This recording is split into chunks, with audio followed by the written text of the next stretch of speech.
जी, अस्सलाम वालेकुम। उम्मीद है कि आप तमाम दोस्त खैरियत से होंगे। मार्केट की सूरत-ए-हाल जूं की तूं है। आज भी मार्केट 1300 पॉइंट्स नीचे रही। लेकिन मार्केट का जो गिरने का जो रुझान था, उसमें वक़्ती तौर पर हमें कुछ पॉज़ नज़र आ रहा है। उसकी वजह कुछ डेवलपमेंट्स हैं जो कि अमेरिका के अंदर हो रही हैं। उसका इंशाल्लाह आगे चल के हम ज़िक्र करेंगे। तो उन डेवलपमेंट के हवाले से ये उम्मीद की जा रही है कि शायद कुछ मामलात जो हैं वो किसी जगह रुक जाएँगे।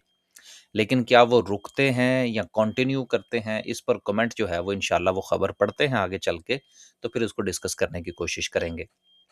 1350 पॉइंट्स आज मार्केट ने मज़ीद लूज़ किए, लेकिन अगर हम मार्केट के हाई को देखें जो कि रफ़ली 1,58,000 का था और फिर उसके बाद अगर हम मार्केट की क्लोजिंग देखें तो मार्केट में रफ़ली जो है वो कुछ 3,000 पॉइंट्स के अराउंड जो है वो हमें वोलेटिलिटी देखने को मिली। अगर हम लो के साथ भी इसको कंपेयर कर लें तो रफ़ली तकरीबन को 3,000 पॉइंट्स जो हैं वो बनते हैं। तो चूँकि मार्केट बहुत ज़्यादा वोलेटाइल है, तो इस वोलेटिलिटी के नतीजे में होता यूँ है बेसिकली कि अगर आप ट्रेडिंग पॉइंट ऑफ व्यू से काम कर रहे हैं, तो फिर स्टॉप लॉस को किसी सिक्योर लेवल पर लेकर जाना ज़रा मुश्किल होता है। चूँकि हम रोज़ाना की बुनियाद पर भी काम कर रहे होते हैं, तो फिर उसमें हमारी कोशिश यही होती है कि मार्केट का जो उतार-चढ़ाव है, अगर वो हमें लगे कि थोड़ा-सा स्टेबल होने जा रहा है, ड्यूरिंग द डे की बात हो रही है। ये पूरा सिस्टम के वाले से बात नहीं हो रही कि मार्केट स्टेबल होगी, ड्यूरिंग द डे अगर हम किसी लेवल पर समझते हैं और हमें लगता है कि मार्केट यहाँ पर स्टेबल हो सकती है, तो फिर हम भी वहाँ पर जो है वो ट्रेड बनाने की कोशिश करते हैं। आज भी हमने पीपीएल के अंदर ट्रेड बनाई। हमने यूनिटी के अंदर जो है वो ट्रेड बनाई, फिर यूनिटी जो था वो फिर बाद में कैप हो गया। तो ये चीज़ें ऐसी हैं कि कोई ज़रूरी नहीं है कि आपने हर रोज़ लाज़मन ट्रेड करना होता है। अगर किसी दिन वोलेटिलिटी बहुत ज़्यादा हो, तो फिर उस दिन अगर आप ट्रेड ना ही करें तो वो ज़्यादा बेहतर होता है क्योंकि वोलेटिलिटी के नतीजे में स्टॉप लॉस बहुत हिट होते हैं। तो ये चीज़ें हैं जिनको ट्रेडिंग पॉइंट ऑफ व्यू से समझने की ज़रूरत है। इसके साथ ही अगर हम सर्किट ब्रेकर की बात करें तो 6 कंपनीज़ जो हैं, वो हमें अपर कैप पे नज़र आ रही हैं। यकीनन कोई काबिल-ज़िक्र कंपनी को बहुत बड़ा वॉल्यूम जो है वो मौजूद नहीं है। लेकिन लोअर कैप में हमें वॉल्यूम के साथ चीज़ें जो हैं, वो नज़र आ रही हैं और पहले इसकी तादाद जो थी वो ज़्यादा थी। तो डिप्रेशन जो है वो बहरहाल मार्केट पर कंटिन्यू करता हुआ नज़र आ रहा है। ओवरऑल मार्केट में सेक्टर वाइज़ पोज़ीशन जो है कल की वीडियो में भी हमने ये गुज़ारिश की थी कि टॉप ऑफ द लिस्ट जो है वो आपका ऑयल एंड गैस सेक्टर है एक्सप्लोरेशन के हवाले से, जो कि मार्केट को सपोर्ट कर सकता है। अभी भी मार्केट में अगर आप मज़ीद कोई रिकवरी देखते हैं या जो रेज़िस्टेंस है उसको अगर आप मार्केट ब्रेक करती है, उसको इंशाल्लाह कैंडलस्टिक पर डिस्कस करेंगे, तो मुमकिना तौर पर ऑयल एंड गैस जो है वो मार्केट को लीड कर सकता है। अ, कुछ 1-2 खबरें और हैं, वो आगे चलेंगे तो फिर इंशाल्लाह फर्टिलाइज़र सेक्टर के हवाले से भी हम कमेंट जो है वो पास करने की कोशिश करेंगे। आज ऑयल एंड गैस 187 पॉइंट्स, उसके बाद मार्केटिंग है, फर्टिलाइज़र है, कमर्शियल बैंक्स जो हैं वो आज 900 पॉइंट्स के साथ नीचे रहे, फिर टेक्नोलॉजी नीचे रहा, इन्वेस्टमेंट बैंक, सीमेंट लेकिन मार्केट के अंदर कोई ख़ास अफ़रा-तफ़री एक जो स्पाइक मार्केट ने बनाई, उसके बाद मार्केट के ब ने फिर सारा दिन जो है, वो कुछ ख़ास मूवमेंट जो है वो देखने को नहीं मिली, कोई बहुत बड़ा डिक्लाइन देखने को नहीं मिला। उसकी वजह वही है, जो कि अभी हम पहले ज़िक्र कर रहे थे कि अमेरिका से शायद किसी खबर का इंतज़ार है। लास्ट पे इंशाल्लाह डिस्कस करेंगे आज की कैंडल को। पहली खबर जो है वो ओजीडीसी के हवाले से है, जिसकी मज़ीद डिस्कवरीज़ हुई हैं। और आपको याद होना चाहिए कि मैं ये मुसलसल बहुत अरसे से कह रहा हूँ। अब देखिए ना इसकी वजह क्या है? मैं यहाँ 1 मिनट अगर आपका यहाँ पर ले लूँ।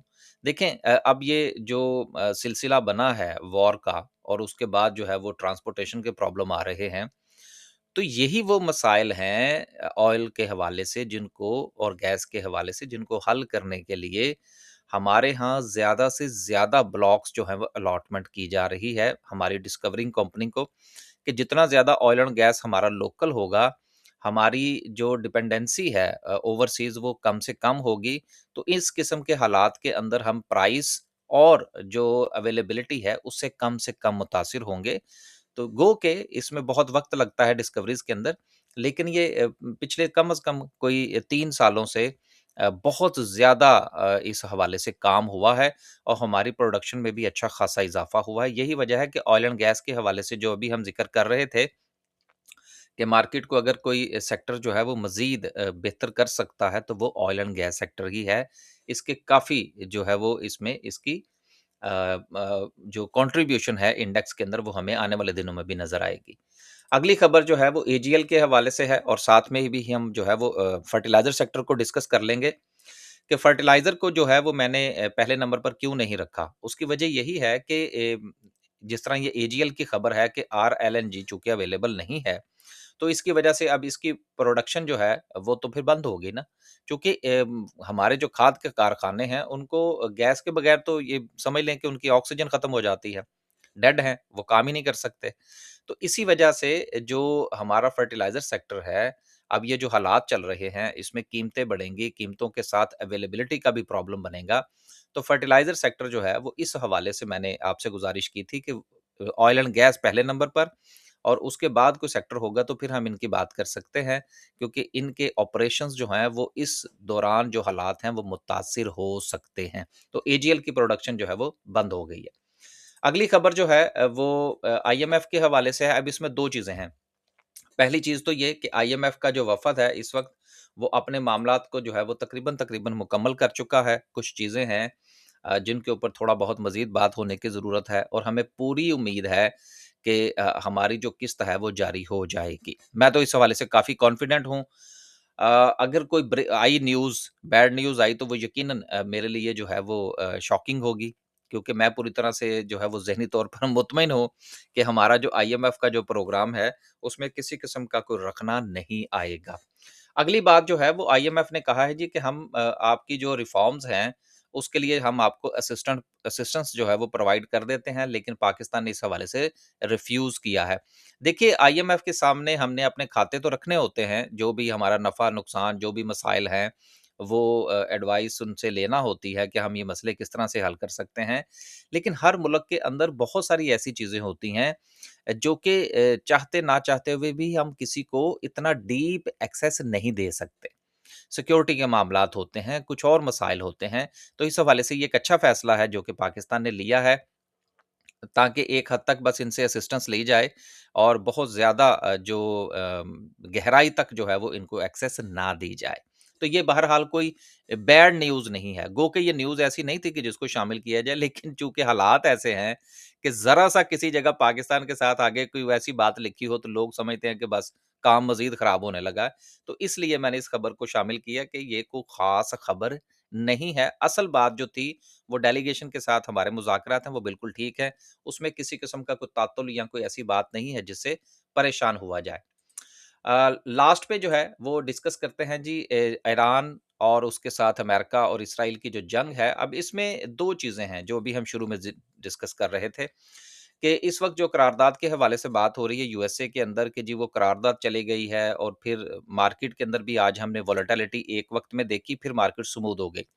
और ये कहा जा रहा है जी कि वो करारदाद पास हो जाएगी और फिर उसके बाद जो है ये जंग रुक जाएगी। देखिए, ऐसा मुझे कम से कम होता हुआ नज़र नहीं आ रहा। या यहाँ पर यूरोप के अंदर जिन लोगों से मेरी बात हुई है, जो कि इन इस किस्म की चीज़ों के ऊपर जो है वो गहरी नज़र रखते हैं, उनका यही कहना है कि ये मामलात जो हैं वो अब फ़िलहाल इतनी जल्दी रुकते हुए नज़र नहीं आ रहे। और दूसरी जो एक सबसे अहम बात जो है वो मुझे जो जिसके हवाले से बहुत सारे लोग यहाँ पर भी डिस्कस कर रहे हैं, वो ये है कि ये जो आबनाए हर्मज़ है बेसिकली जो आबी गुज़रगाह है तेल के हवाले से जहाँ जो कि ईरान ने इस वक़्त बंद कर रखी है। बेसिकली ये सारा का सारा फड्डा इस हवाले से है कि अमेरिका जो है वो वहाँ पर बैठना चाह रहा है। क्योंकि अगर जो गुज़रगाह है, वो अगर इनके हाथ लग जाती है तो फिर समझ लीजिए कि ये पूरा का पूरा जो खित्ता है ऑयल एंड गैस की जो एक्सपोर्ट के हवाले से है, उनकी गर्दन जो है वो उसके हाथ में आ जाएगी। तो फिर तो सबको जो है वो चाहते ना चाहते हुए वो बात माननी पड़ेगी। तो ये मामला जो है ये कंटिन्यू करेगा। करारदाद पास होती है या नहीं होती, ये मामला यहाँ पर रुकता हुआ नज़र नहीं आ रहा, जब तक कि ये किसी बहुत बड़े नतीजे तक नहीं पहुँचता। तो मैं तो बहरहाल इस हवाले से कोई उम्मीद लेकर नहीं बैठा हुआ के को काम जो है वो को पॉज़िटिव न्यूज़ आ जाएगी। नेगेटिव न्यूज़ के साथ ही हम अपनी स्ट्रैटेजी जो है वो बनाने की कोशिश कर रहे हैं। लास्ट पे डिस्कस करते हैं जी आज की कैंडल को। और कैंडल के साथ सबसे पहले अहम चीज़ ये है कि जो मार्केट की जो नेक्स्ट सपोर्ट थी, जिसके हवाले से हमने ज़िक्र किया था कि 156,000 का जो ज़ोन है, और ये वही है। आप पुरानी वीडियोज़ भी उठा के देख लें तो आपको यही चीज़ नज़र आएगी।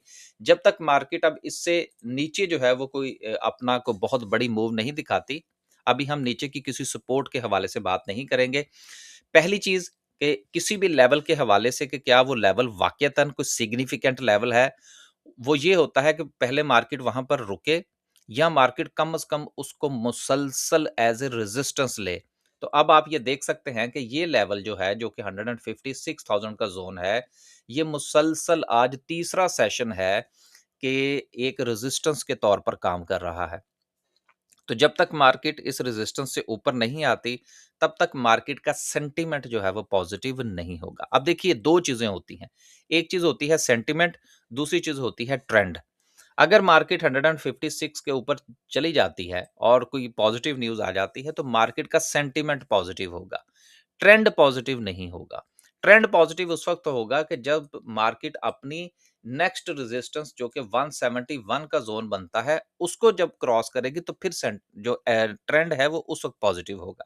सो राइट एट द मोमेंट जो है, इन्वेस्टर का एक बहुत बड़ा इम्तिहान है इस वक़्त। इन्वेस्ट क्योंकि ट्रेडर्स का तो वो स्टॉप लॉस लेके साइड पे हो गए होंगे ना, कि ट्रेडिंग के हवाले से तो प्रॉब्लम ही कोई नहीं है। हाँ, जो हमने पिछले दिनों ज़िक्र किया था कि अगर किसी ने स्टॉप लॉस नहीं लिया, तो अब वो भी अपने आप को इन्वेस्टर ही समझे, वो ट्रेडर से इन्वेस्टर बन जाए। So right at the moment market के पास जो रेजिस्टेंस है वो 156,000 का ज़ोन है, और उसके अगर ये मार्केट इसको क्रॉस करती है तो वो उसी सूरत में होगी जब कोई बहुत बड़ी न्यूज़ आए, जो कि फ़िलहाल मुझे आती हुई नज़र नहीं आ रही। आए तो बहुत अच्छी बात है, वो उससे यकीनन जो है वो मार्केट को एक फ्यूल जो है वो फ़राहम होगा। सपोर्ट मार्केट के हवाले से अभी कुछ कहना जो है वो कबल अज़ वक़्त होगा, जब तक कि हमारे जो जुग्राफ़ियाई मामलात हैं वो किसी हद तक किसी सिमत जो है ये ऊँट नहीं बैठता। बस जी, आज के लिए सिर्फ़ इतना ही। खुश रहें, आबाद रहें। इन्वेस्टर का जो इम्तिहान अब शुरू हो चुका है, उसके हवाले से जो है वो आप अपनी प्लानिंग ज़रूर कर लीजिए।